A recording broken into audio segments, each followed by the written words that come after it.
la nación de Israel, digamos, por decirlo de alguna manera, la iglesia del Antiguo Testamento. En el Nuevo Testamento, el pueblo de Dios somos tú y yo. ¿Estás de acuerdo? Porque no es israelita el que lo es en cuanto a la carne, ni judío el que lo es en lo exterior, sino nosotros, que ahora que tenemos a Jesucristo morando en nuestro corazón como nuestro Señor y Salvador, formamos parte del pueblo de Dios. Sin embargo, 2 veces en 1 Corintios, en el capítulo 10, dice que las cosas que antes se escribieron para darnos ejemplo a nosotros, que hemos alcanzado este tiempo. Como hijos de Dios, es bien difícil hoy día que suframos persecución física de nuestro cuerpo como la recibió el pueblo de Israel en el Antiguo Testamento. Ahí sí eran batallas contra Goliat, pues era David contra un gigante de verdad de 3 metros. Era contra los filisteos cuando los filisteos, contra los sirios cuando los sirios, o los amonitas o los moabitas, estos enemigos de carne y hueso que tenía que enfrentar el pueblo de Dios. Ahora las armas de nuestra milicia no son carnales, son poderosas en Dios para la destrucción de fortalezas.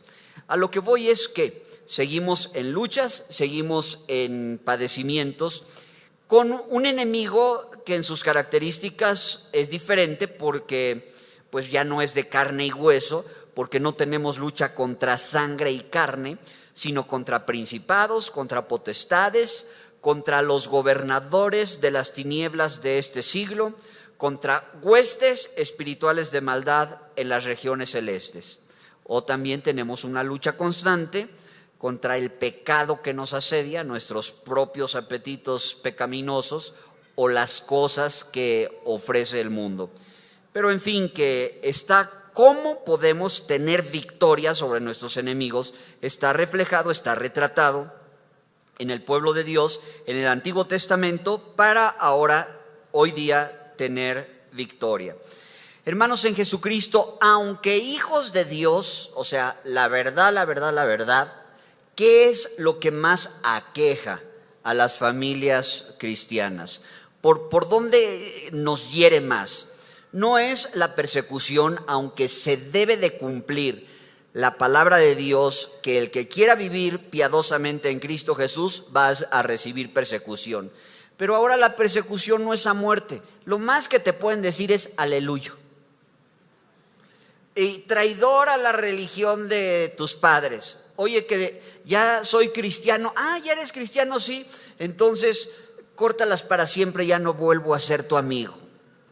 Pues favor que me haces, ¿no? O eres cristiano, pues rata de sacristía, persinado, golpe de pecho, aleluyo. Uy, no me vayas a ofender tanto. Eres cristiano, traidor a la religión de los padres, entonces olvídate de recibir tu herencia. Para los 3 pesos que me tocaban. Y sí recibes persecución, pero en ese sentido, ¿no? Se burlan de ti, aleluyo, el cristianito, el aburrido y todo, pero no lo sufres en carne propia, o sea, no tienes ni la espalda despedazada, ni porque te han azotado como azotaron a Pablo, ni nadie te ha apedreado, ni nada.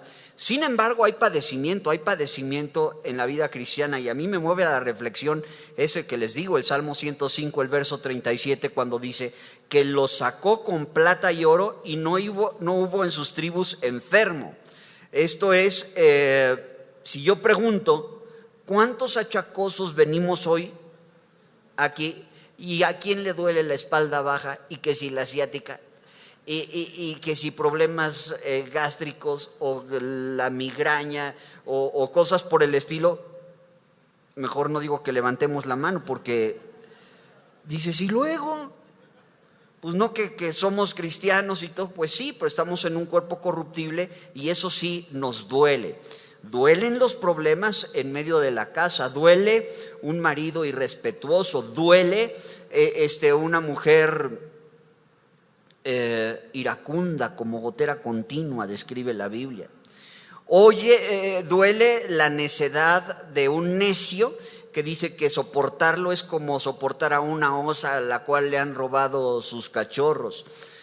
Duele cuando un hijo no respeta a papá o a mamá, o de esos hijos insolentes y todo eso. Pero muchos de los problemas en medio de la casa tienen que ver con el asunto del dinero. ¿O qué no, mijo? Digo la verdad. Y no es de que nos falte, ¿por qué? Porque todos estamos chapeaditos, ¿verdad? Rozagantes, nuestros trapitos limpios, bañaditos. Esto es de que te alcanzó para el shampoo. Bueno, yo ahí sí me ahorro una lana.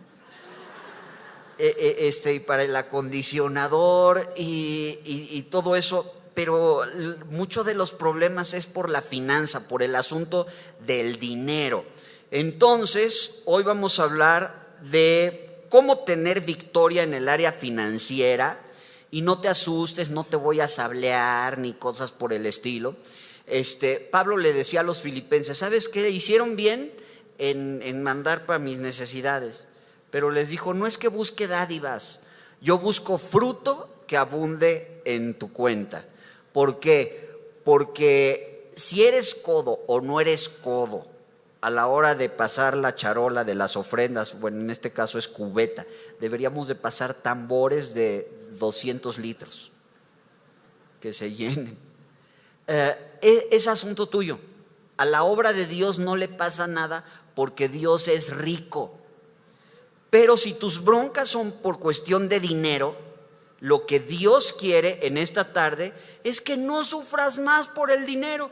Entonces vas a decir, me va a hablar que me van a subir el salario, que me lo van a duplicar, que profetice por favor que me voy a ganar el melate, que profetice que el Señor me va a prosperar al triple. Antes tenemos que aprender cosas que vamos a descubrir aquí en la santa palabra de Dios, porque si ganaras el doble, lo único que tendrías es el doble de deudas. Y uno dice, ay no, por favor, no. Pues no, ¿a quién le va a gustar las deudas? Pero no hay dinero que alcance. ¿Sabes qué? Parece que no hay dinero que alcance, porque yo puedo preguntar, ¿cuánto percibes tú? ¿Y cuánto percibes tú? ¿Y cuánto percibes tú? Y lo que estés percibiendo te tiene tronándote los dedos de todas maneras. Entonces el problema no está en la cantidad que estás percibiendo, sino cómo se está usando eso. Porque a todos les debe de alcanzar. ¿A poco sí? ¿A poco no? Claro que sí. Cuando dice lo sacó con plata y oro y no hubo en sus tribus enfermo, esto quiere decir que no había gente pobre, porque no he visto justo desamparado ni de su descendencia que mendigue pan. Y si es cierto, todos los días hemos tenido que comer y que vestir. Sin embargo, me estoy preocupando de cómo salir de deudas, de cómo lo voy a hacer para pagar esto, de cómo lo voy a hacer para lo que necesito.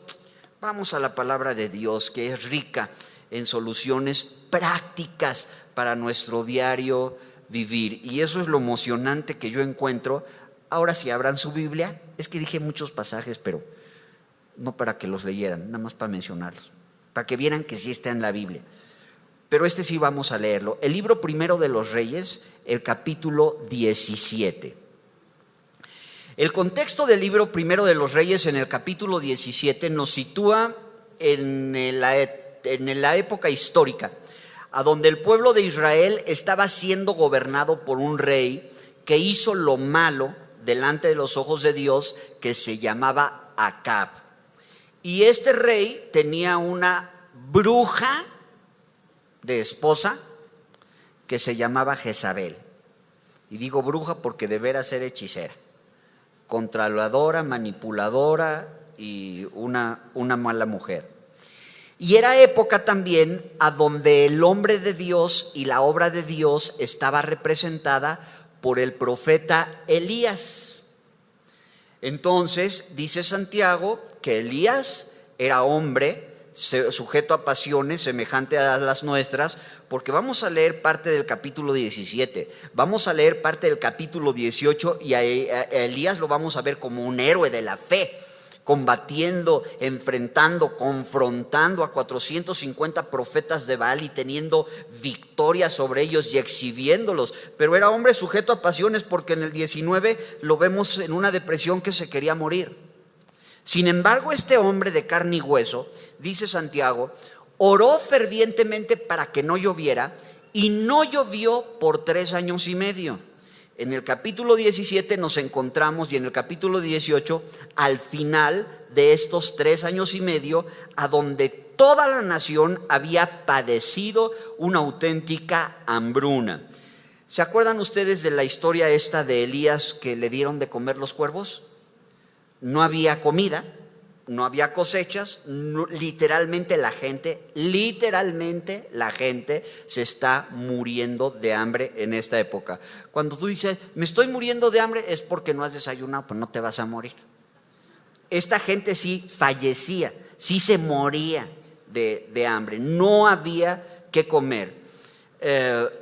Las historias que hacen referencia a esta época era la gravedad del hambre a tal grado, y lo confirma lo que podemos leer en una hambruna semejante en el libro segundo de los Reyes, en el capítulo 6, lo leen en su casa, que se comían hasta sus propios bebés, los cocinaban y se los comían, era grave el asunto. Le dan de comer los cuervos a Elías y tomaba agua de un arroyito. Cuando se le acaba la comida de los cuervos y se seque el arroyo, a donde Dios le dijo que así lo iba a sustentar, lo manda y le dice, vete a Sarepta de Sidón, y ahí yo ya le di la orden a una viuda para que te sostenga. Entonces, en eso estamos en el capítulo 17 del libro primero de los Reyes, y versículo 8 dice, vino luego a él palabra de Jehová diciendo, levántate, primero de Reyes 17, vete a Sarepta de Sidón y mora ahí, he aquí yo he dado orden ahí a una viuda que te sustente. Entonces él se levantó y se fue a Sarepta, y cuando llegó a la puerta de la ciudad, he aquí una mujer viuda que estaba ahí recogiendo leña, y él la llamó y le dijo, te ruego que me traigas un poco de agua en un vaso para que beba. Y yendo ella para traérsela, él le volvió a llamar y le dijo, te ruego que me traigas también un bocado de pan en tu mano. O sea, no solamente el agüita, no, limosnero y con garrote. Tráeme también el pan. Y ella respondió, vive Jehová tu Dios, que no tengo pan cocido, solamente un puñado de harina tengo en la tinaja y un poco de aceite en la vasija, y ahora recogía 2 leños para entrar y prepararlo para mí y para mi hijo, para que lo comamos y nos dejemos morir. Esta mujer no se estaba haciendo la pobrecita, realmente era la última comida de su vida, y la de ella y de su hijo, y no le estaba diciendo al profeta, no te quiero invitar a comer, no tengo con qué invitarte a comer, o sea, nada más tengo esto y todo. Elías le dijo, no tengas temor, ve como has dicho, pero hazme a mí primero de ello una pequeña torta cocida debajo de la ceniza, y tráemela, y después harás para ti y para tu hijo. Cáeme bien, profeta Elías. O sea, primero llega y ve a la viudita, y en vez de ayudarla con la leña, oye, un vasito de agua, ¿no? Para los cuates. Sí, cómo no, ahorita te lo traigo. Quién sabe dónde le iba a sacar, pero ahí va. Y ya que iba por el agua, oye, una tortita también, ¿no? Oye, no tengo, nada más tengo esta vasija de aceite y tantita harina para lo último que tenemos, y después dejarnos morir, como ya se murió el vecino, como ya se murió todo, ya de las bestias del campo ni hablamos, todas muertas, ¿verdad? El pellejo pegado al hueso, no tengo. Y Elías le dice, ve, haz tu pancito y todo, pero dame a mí primero. Y yo, ¿qué? Este no es macho mexicano cristiano. No que las damas y los niños primero, mujeres y niños primero, no. Tráeme a mí primero de la harina. Es que no entendía yo, por eso me caía tan gordo Elías. Ya lo perdoné. No, hombre, que Dios me perdone a mí por ignorante, ahorita te explico. Porque Jehová Dios de Israel ha dicho así: la harina de la tinaja no escaseará, ni el aceite de la vasija disminuirá, hasta el día en que Jehová haga llover sobre la faz de la tierra. Esto es, no era Elías, sino lo que él representaba. Él representaba la obra de Dios. Entonces, viudita, lo que tengas, antes que tú está la obra de Dios. Pero pues como Elías no conocía a otro profeta más que a él, por eso dijo: hazme a mí primero. O sea, que el primero en la vida de cada uno de nosotros debe de ser Dios, y en el aspecto financiero también debe de ser Dios, como lo fue con esta mujer. Y aquí hay dos cosas que aprendemos: porque la obra de Dios con uno o con todo el pueblo de Israel sigue adelante. No depende de nosotros, es la obra de Dios. Elías no se iba a morir de hambre, aunque te voy a decir la verdad. Jezabel y Acab lo querían matar. Lo querían matar porque pensaron que por su culpa no llovía y que por su culpa era la hambruna. Lo querían matar, pero él seguía vivito, ¿verdad? La obra de Dios seguía adelante, y siempre hay en el pueblo de Dios una viudita fiel que, aunque sea lo último que tiene, lo da para el sustento de la obra de Dios. Vean por favor su Biblia, Nuevo Testamento, ahora en Lucas capítulo 21. Lucas capítulo 21.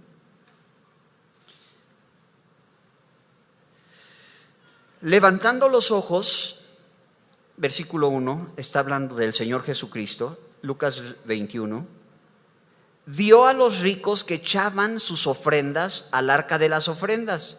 Vio también una viuda muy pobre que echaba ahí 2 blancas. 2 blancas era poco menos que 2 pesos. O sea, le alcanzaba para 3 o 4 tortillas. Era para lo único que le alcanzaba el dinero que echó ahí. Y dijo: en verdad os digo que esta viuda pobre echó más que todos, porque todos aquellos echaron para las ofrendas de Dios de lo que les sobraba, mas esta de su pobreza echó el sustento que tenía. Pobre pero no tonta. Leyó Primero de Reyes 17. Ella ya sabía qué pasaba cuando a Dios dabas todo lo que tenías para comer. Dicen: no, yo lo doy porque lo doy, y olvídate, 3 tortillas, kilos completos diarios, porque la palabra de Dios se tenía que cumplir. Bueno, no es el chiste, porque unos dicen: ¿y vine aquí para oír ese sermón? Dice: a mí me va bien, yo tengo mi dinerito, soy de esa viuda que nadie sabe, ¿verdad? Que nadie sabe, pero yo sí doy mi diezmo. No debo dinero, me alcanza para todo. Pues ¿cómo le haces? Pues como la viuda del capítulo 17 del libro primero de los Reyes. Pero 1, 2, 10, ¿cuántos hay aquí? ¿Cuántos le caben? ¿600, 700? No sé, de cientos de personas. No, el secreto está en el capítulo 18. Elías se encuentra con el criado del rey de Israel, con el criado de Acab. Se lo encuentra y le dice: dile a Acab, o sea, dile al rey que quiero una entrevista con él, una audiencia con él. Y el criado le dice: ¿sabes qué? Me van a matar. ¿Por qué me quieres matar si yo he sustentado a 100 profetas de Dios con pan y con agua? Mientras Jezabel los quería matar, yo los he sustentado y los escondí de 50 en 50. ¿Por qué me quieres matar? Va a resultar que cuando le diga a Acab que ya te encontré, el Señor te va a arrebatar, vas a desaparecer y me va a mandar matar. Y se encuentra este criado cuando el mismo rey Acab y este mayordomo estaban buscando en algún lugar del país algo de hierba verde para que no se murieran sus mulas y sus caballos. O sea, no confiaba el rey en nadie, que él mismo tuvo que ver a dónde había forraje para sus animales, ¿no? Entonces, dice el versículo 15 del capítulo 18. Y le dijo Elías: vive Jehová de los ejércitos en cuya presencia estoy hoy, me mostraré a él. O sea, me voy a mostrar a Acab. Abdías fue, así se llamaba el criado de Acab, fue y le dice, envía pues ahora, versículo 19, y congrégame a todo Israel en el monte Carmelo, y los 450 profetas de Baal y los 400 profetas de Asera, que comen a la mesa de Jezabel. Entonces Acab convocó a todos los hijos de Israel y reunió a los profetas en el monte Carmelo. Y acercándose Elías a todo el pueblo, dijo: aquí ya no es a la viudita, aquí ya de uno pasa a todo el pueblo.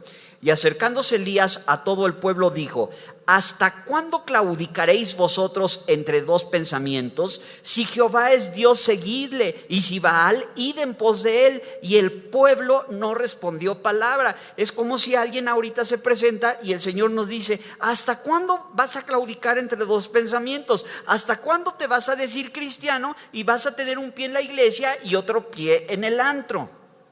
¿Hasta cuándo claudicaréis entre dos pensamientos? Vas a tener un pie en la iglesia y vas a seguir faltándole al respeto a tu marido.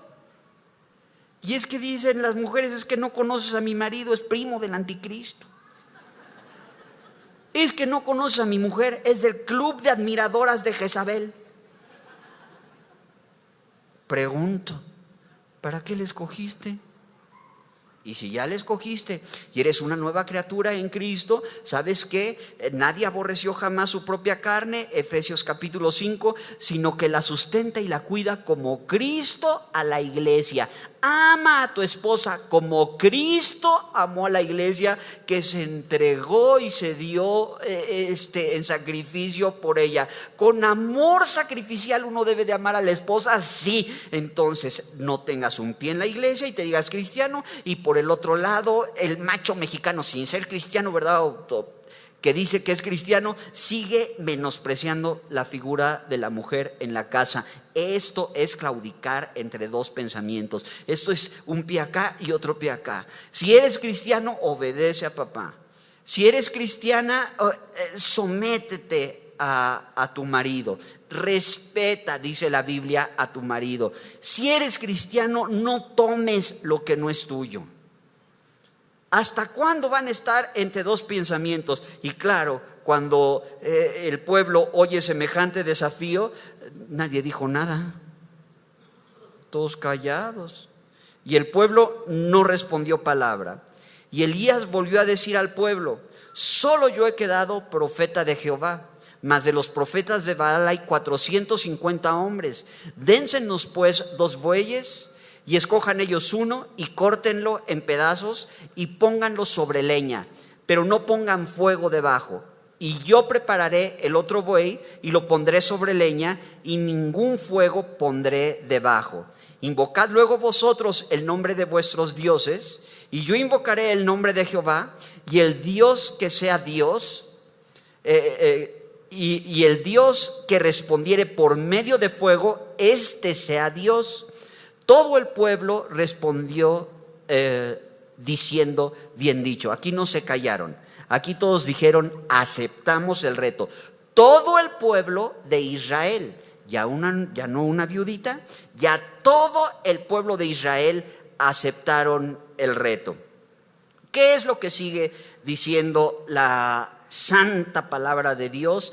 Que los profetas de Baal ponen el buey ahí en pedazos, ponen la leña abajo, y dice que a la hora del mediodía gritaban frenéticamente alrededor de aquel sacrificio, se cortaban la piel hasta que la sangre escurría, porque eso hacían, aparte de gritar frenéticamente. Y Elías no se aguanta y le dice: ¿así es tu Dios? Grítale más fuerte, a lo mejor se está echando un coyotito. grítale más fuerte, es Dios, está ocupado en algo, quizá está dormido. Y no respondió nada de esto. Pero la narración sigue y dice que Elías, estando de acuerdo todo el pueblo, puso y reconstruyó el altar que estaba arruinado. Lo reconstruye con las 12 piedras de las 12 tribus que representaban las 12 tribus de Israel. Otra vez, a la hora de restaurar el altar que estaba arruinado, estaba siendo restaurado el altar con la representación de la totalidad del pueblo de Dios. Y si dice la Biblia que estaba arruinado el altar, ¿qué representa el altar? El altar representa la adoración, lo que se sacrifica a Dios. Bueno, él estaba arruinado. ¿Por qué? Porque esta gente del pueblo de Israel estaban volviéndose idólatras, porque adoraban y decían que adoraban a Jehová de los ejércitos, el Dios de Abraham, de Isaac y de Jacob, pero a la hora que llovía o a la hora que cosechaba, y por eso Dios se enfada con ellos, se lo achacaban el favor al Dios Baal, Dios de la fertilidad y de la lluvia y de las cosechas. Entonces estaban entre dos pensamientos: un pie en el mundo, un pie en el cristianismo, un pie en lo que se debe de hacer, un pie en lo que no se debe, de hacer. Entonces había que restaurar eso que se usaba para adorar a Dios, que era el altar, y el altar era la adoración al Señor, pero implicaba también sacrificio al Señor, pues el sacrificio estaba arruinado. ¿Por qué? Porque ellos estaban distraídos en banalidades. Hoy en día la exhortación para nosotros como hijos de Dios es la que oímos, que dice Juan: hijitos, huid de la idolatría. Pablo les dice: guardaos de los ídolos, le dice a las iglesias. Y uno dice como cristiano: oye, yo ya no soy un idólatra, porque ya no pongo al mono de cabeza para pescar novio, porque ya no me voy de rodillas al cerro del Tepeyac, porque ya no pongo a San Martín Caballero, mi tocayo, atrás de la puerta en una corona de ajos machos para que cuide el changarro, porque ya no soy de las novenitas y ya quité todas las estampitas y las veladoras y ya dejé aquello de la bola blanca, bola negra, una, dos, tres, etcétera, etcétera. Ya no soy idólatra.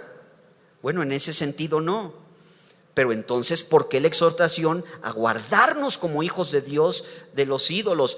Porque cualquier cosa que se interponga entre la verdadera y la legítima y la única adoración y relación entre Dios y nosotros, cosa o persona que se interponga, eso se convierte en un ídolo. Y hay quien soba más a su coche que a su mujer.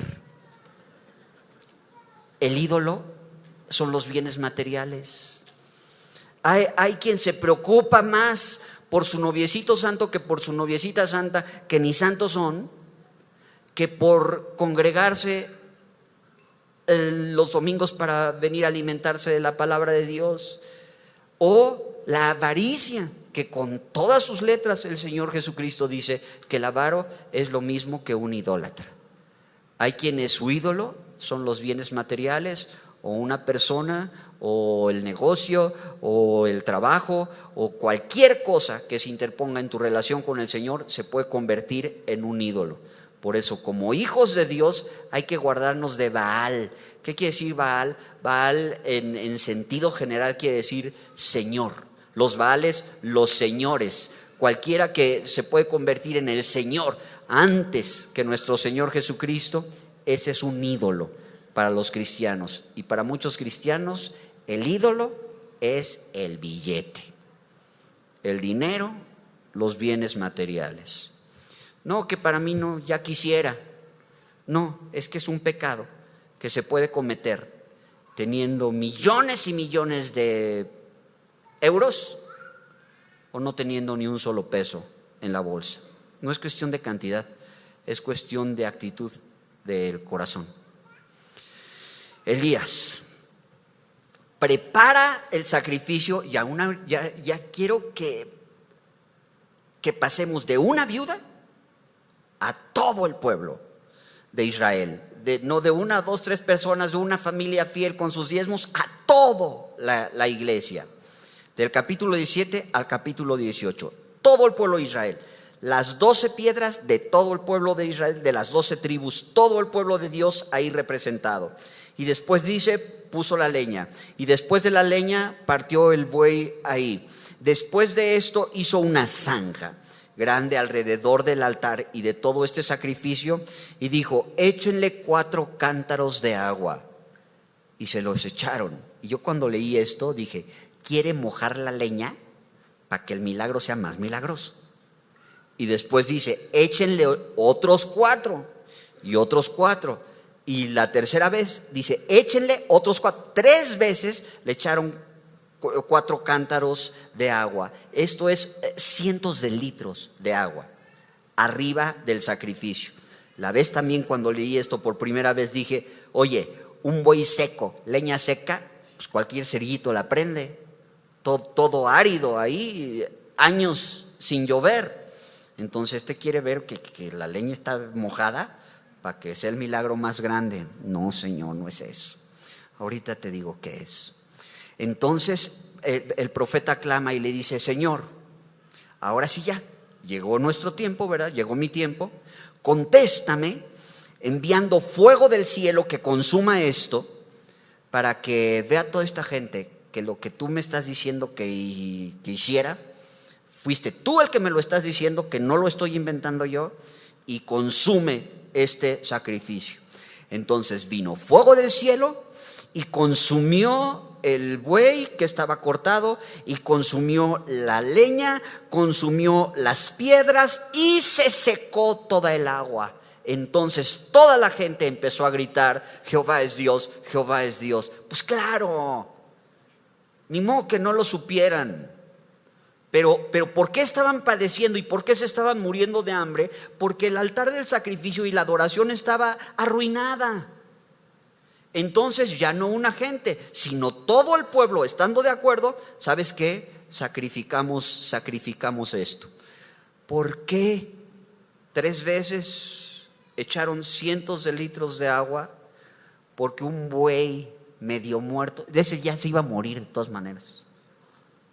Por leña seca abundaba, piedras abundaban. Aquí se usan para representar la totalidad del pueblo de Dios.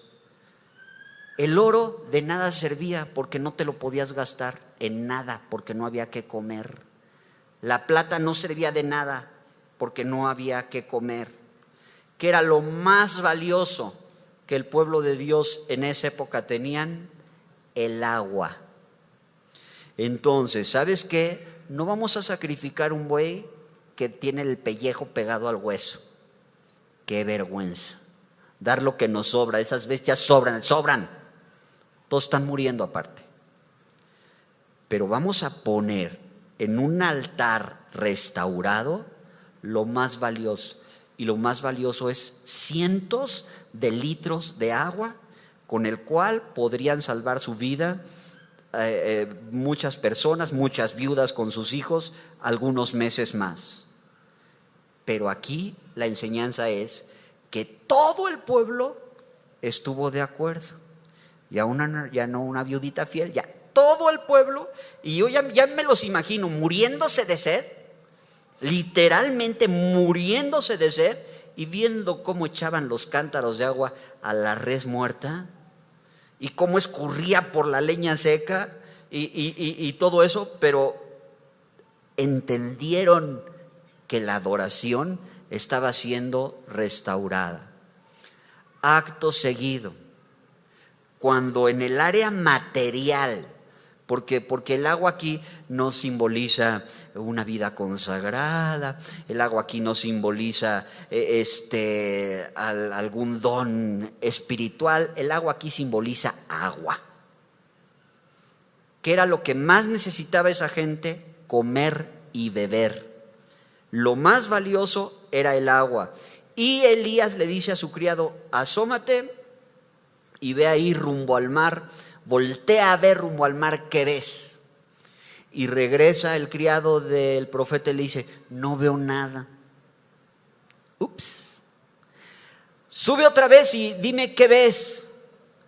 Dice: pues no veo nada. Dice: sube 7 veces. Dice: y a la séptima, dice: veo ahí en el horizonte como una nubecita, que es como la palma de un hombre. O sea, hay una nubecita, se ve ahí chiquita. Habían pasado horas, no había acabado el día. Y le dice Elías a su criado: ve y dile a Acab que se suba a su coche y que se vaya a su casa, porque la lluvia lo va a atajar. O sea, súbete a tu coche, vete a tu casa, porque el Peri se va a inundar. Cosa que nadie lo podía creer si no había llovido en 3 años. Ya estamos entendiendo que lo que se siembra se cosecha. ¿Qué es lo más valioso que tenía el pueblo de Dios? El agua. La ofrendan al Señor, acto seguido, agua. Para una viuda, no, ya no se trata de uno. Agua para todos, porque todos la necesitaban. Ya no era un aceitito y harina que no se le iba a acabar a la viuda. No, aquí ya había para que todos comieran. Pero ¿qué se necesitó? Que la adoración fuera restaurada y se diera cuenta la gente que tienes lo que tienes, no porque te lo has ganado con el sudor del de enfrente, de tu frente. Tienes lo que tienes porque Dios es el que nos da todas las cosas en abundancia para que las disfrutemos. Amén. Entonces no hay que darle las gracias a Baal, a cualquier otro señor, a mi esfuerzo, a mis títulos, a mis reconocimientos. Tengo más grados que un termómetro, tengo más títulos que una biblioteca. No, hay gente que trabaja el triple, el cuádruple de horas que tú y no tienen lo que tú tienes. Y a ti no te alcanza. ¿Sabes qué? Dios quiere que te alcance y que te sobre. Agua para todos. Oye, ¿qué es lo que necesito? Bueno, claro que necesito salud, claro que necesito que no haya pleitos en casa. Pues sí, no tenemos tiempo de tratar todo hoy, dame chance.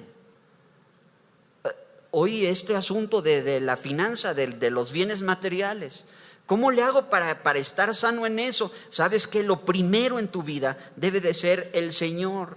Y no porque a Dios le haga falta, ni a nosotros como ministros nos hace falta, no, porque el Señor manda cuervos. Porque el Señor nos dice por dónde. Y yo sí les digo esto con toda honestidad, de veras, de veritas, y a nombre de los pastores de Vida Nueva, 2 cosas. Gracias por sus ofrendas y todo esto, pero testifico a título personal y a nombre de todos, nunca nos ha faltado nada. ¿Y sabes qué? Ni nos faltará. Por eso es una promesa de Dios. La obra de Dios, el trabajo de la iglesia como Vida Nueva ha de seguir creciendo y hemos de seguir con el favor de Dios sosteniendo misioneros en Israel y en Italia y en otras partes del mundo. Pero no se trata de que eso se logre por 1, 2, 3, 4, 5, 6 familias fieles a la hora de sacrificar al Señor. El diezmo, si le quieres decir diezmo, si le quieres decir ofrenda. Oye, es que diezmo ya no hay en el Nuevo Testamento. Sí que lo hay. Ahora, ¿no quieres decirle diezmo? Entonces, ¿no quieres decirle diezmo? No, que no quiero decir. ¿Cómo el 10%? Uy, pues peor para ti. Hechos 5, por favor. Perdón, 4. Hechos 4. Hechos 5 fueron otros que trataron de transar al Señor. Sí, Ananías y Zafira eran cristianos, pero eso es otra historia, la leen en su casa. Hechos 4:32. La multitud de los que habían creído era de un corazón y un alma, y ninguno desea hacer suyo propio nada de lo que poseía, sino que tenían todas las cosas en común. Todas las cosas en común no es lo tuyo es mío y lo mío es tuyo, no. Las tenían por comunes, o sea, es por común y corriente, ¿no? y si eran desprendidos, ¿no? Pero les eran comunes. Y con gran poder los apóstoles daban testimonio de la resurrección del Señor Jesús, y abundante gracia era sobre todos ellos. Así que no había entre ellos ningún necesitado, porque todos los que poseían heredades o casas las vendían y traían el diezmo. Hubiera dicho el diezmo, ¿verdad? Me hubiera convenido más. Digo, eso dice el cristiano macana, codo. No, es que el asunto no son las cantidades, ahorita te explico. El precio de lo vendido, y lo ponían a los pies de los apóstoles, no el 10, el 100. Y se repartía a cada uno según su necesidad. ¿Por qué? Porque la obra de Dios, el Señor tiene que ser el primero en nuestras vidas. ¿Cuánto es que yo le tengo que dar a Dios? Eso absolutamente nadie te lo tiene que decir. Dios es el que tiene que impactar tu corazón. Yo no me atrevo a decirte, es que ya lo menos, sin chance de negociar, el 10. Parecería, ¿no? Parecería, porque Abraham, 400 años antes de que la ley dijera, tienes que diezmar a fuercita, que tienes que diezmar, le dijo al Señor, yo te voy a dar el 10%, y le dio su diezmo a Melquisedec. Isaac le dijo al Señor, de lo que tú me prosperes, yo te voy a dar el diezmo. 400 años antes de la ley. En la ley, indefectiblemente, vas a dar al Señor tu diezmo y tus primicias, y lo primero es el Señor. ¿Sabes qué? Ahorita no estamos bajo la ley. Estamos en un nuevo pacto con mejores promesas. Por eso dice, cada uno cuando empiece la semana aparte lo que Dios ponga en su corazón para darlo para la obra del Señor. Pero el primero tiene que ser el Señor. Yo no te voy a decir cantidades ni porcentajes, porque si te digo el 10, ¿qué tal que quieres dar el 100? Y si te digo el 10 y el Señor ya impactó que ha de ser otra cosa. Por eso la viuda, Antiguo Testamento, un puñito de aceite, un poquito de aceite y un puñito de harina. Nuevo Testamento, 2 pesitos o menos, porque el Señor no ve la cantidad, ve la actitud del corazón. A Dios no le importa cuánto des. Eso nadie te lo puede decir, ni imponer, ni como lo hemos visto muchas veces, ¿no? ¿Quieres sembrar, que cosechar abundantemente? Siembra abundantemente. Que hagan aquí una fila, por favor, para los que traen el billete de $1,000. Que hagan acá otra fila, por favor, los que tienen el billete de 500. Los cheques aparte, las transferencias luego hablamos. No, porque nos va a pasar como la enseñanza del Señor Jesucristo. La que más dio fue la que echó 2 pesitos, porque ella dio todo lo que tenía para su sustento. ¿Sabes qué? Si tú tienes 2 millones que quieres ofrendar, ofréndalos. Pero si esos 2 millones los quieres ofrendar y uno dice, ay, 2 millones, ¿será que hay quien ofrenda eso? Ofrendan edificios, ofrendan casas, ofrendan para la obra de Dios lo que gustes y mandes, cualquier cosa.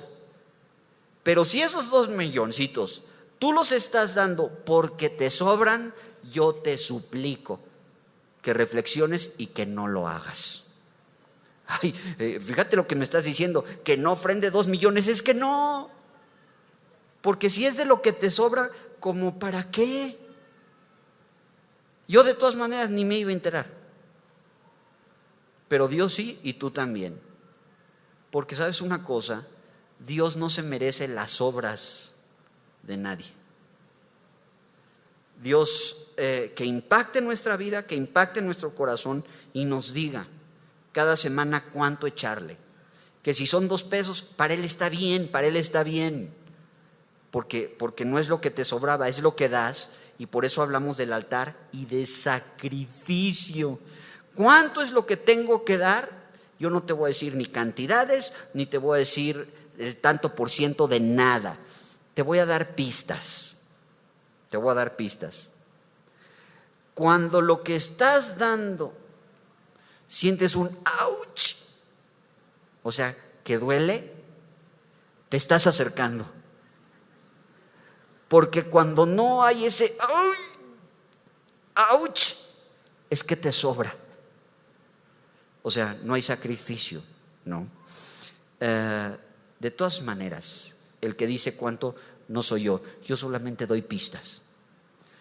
Pues sí, pero es como para decir o para reafirmar el concepto de que no se le da a Dios las obras de nada. Él no se merece eso. Y cuando hablamos de ofrendar, Él nos puso el ejemplo. Él ofrendó por ti y por mí lo más valioso que Él tenía. Y lo más valioso que Él tenía no era oro, ni plata, ni cosas así. Era a su Hijo Jesucristo. El que no conoció pecado, por nosotros se hizo pecado. Lo sacrificó. Fue sacrificado y padeció la muerte, y muerte de cruz por ti y por mí.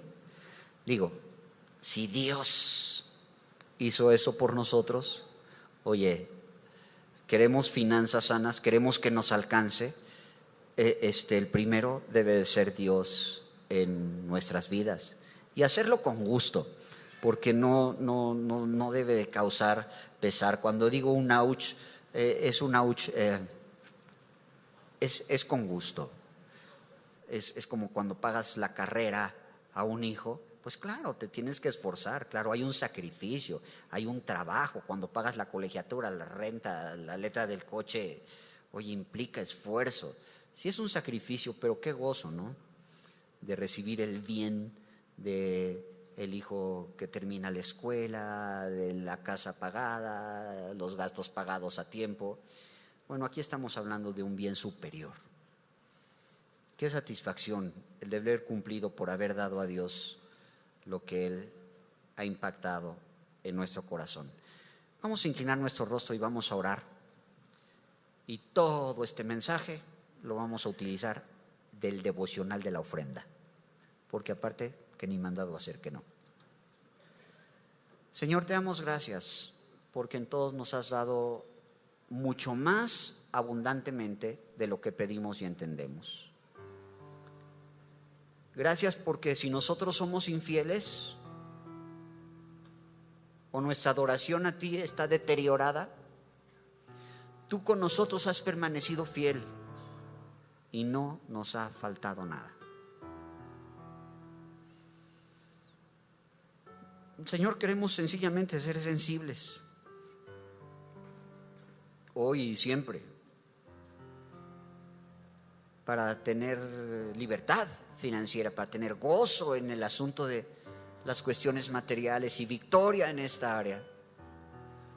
Que seas tú el que impactes nuestro corazón. He aquí yo he dado instrucción a una viuda en Sarepta de Sidón que te sostenga. Fue Dios quien impactó el corazón de la viuda para que supiera las necesidades de la obra de Dios y sostuviera a Elías.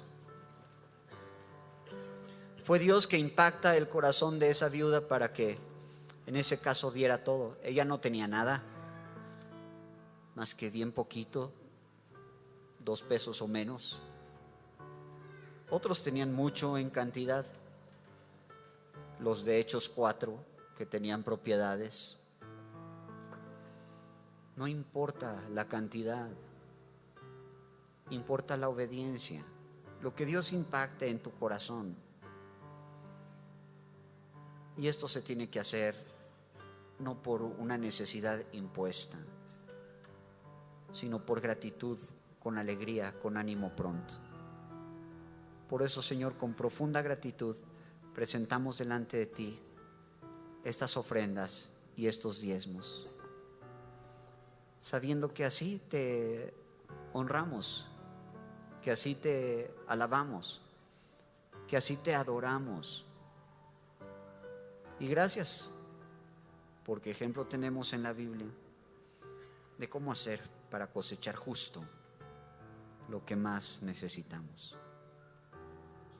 Te damos gracias, Señor, y te alabamos y te glorificamos por todo tu consejo.